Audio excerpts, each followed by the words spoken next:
கரம்பக்குடி பக்கத்தில் ஒரு 10 வயசு சிறுவன் பாம்பு கடிச்சிருச்சு. கட்டுவிரியன் பாம்பு. உயிருக்கு ஆபத்தான பாம்பு கடிச்சோன்னா நானும் கரம்பக்குடி ஜிஹெச் கொண்டு போகிறாங்க. கரம்பக்குடி ஒரு ஊரக பகுதி. அந்த அரசு மருத்துவமனையில் உடனடியாக அந்த பாம்பு கடிக்கான மாற்று மருந்து அங்கேயே செலுத்தப்படுது. செலுத்தப்பட்டுட்டு அந்த கடித்த இந்த இடத்தில் ஏற்பட்டிருந்த பாதிப்பு வந்து ரொம்ப மோசமாக இருக்கிறதுக்காக புதுக்கோட்டை மருத்துவக் கல்லூரிக்கு அனுப்புகிறாங்க. புதுக்கோட்டை மருத்துவக் கல்லூரியில் அனுமதித்து அவருக்கு மேற்கொண்டு சிகிச்சை தொடரப்படுகிறது. தொடர்ந்தாலும் அந்த பாம்பு கடியினுடைய பாதிப்பு வந்து அவருடைய இருந்த சிறுநீரகங்களும் பாதிப்புகளாகிறது. ஸோ அடுத்த நாள் என்ன பண்ணுறாங்க, நோயாளியை வந்து சிறுநீரக போகிறது கம்மியானதுனால தஞ்சாவூருக்கு அனுப்புகிறாங்க. தஞ்சாவூர் மெடிக்கல் காலேஜுக்கு கொண்டு வந்து தஞ்சாவூர் மெடிக்கல் காலேஜில் வச்சு குழந்தைகள் பிரிவில் வந்து சிகிச்சை பண்ணுறாங்க.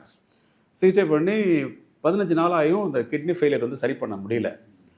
பையன் போராடுறான். அதுக்கப்புறம் அந்த பையனை வந்து இங்கே சென்னை குழந்தைகள் மருத்துவமனை கொண்டு வந்து சென்னை குழந்தைகள் மருத்துவமனையில் வந்து ஒரு 20-25 நாட்கள் வைத்திருந்து டயாலிசிஸ் பண்ணி தொடர்ந்து டயாலிசிஸ் பண்ணி அந்த பையன் வந்து உயிர் பிழைச்சிட்டான். ஒரு 40 நாள் அரசு மருத்துவமனையில் அந்த பையன் வந்து உயிர் பிழைத்து அந்த தந்தைக்கு வந்து அவர் ஒரு எழுத்தாளர். அவருடைய குற்ற உணர்ச்சி என்னென்னா, ஒரு குடிசையில் நம்ம குடியிருக்கோம், அதனால தான் என் பையனை கடிச்சிருச்சு, அவனுக்கு ஒரு வீடு கட்டணும்னு சொல்லிட்டு அவர் முயற்சி எடுத்து ஒரு சிறிய அளவில் ஒரு வீடு கட்டி அந்த வீடு திறப்பு விழாக்காக என்னை அழைத்திருந்தார்.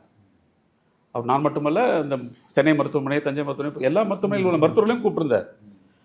போனபோது நான் அதை பார்த்தேன்.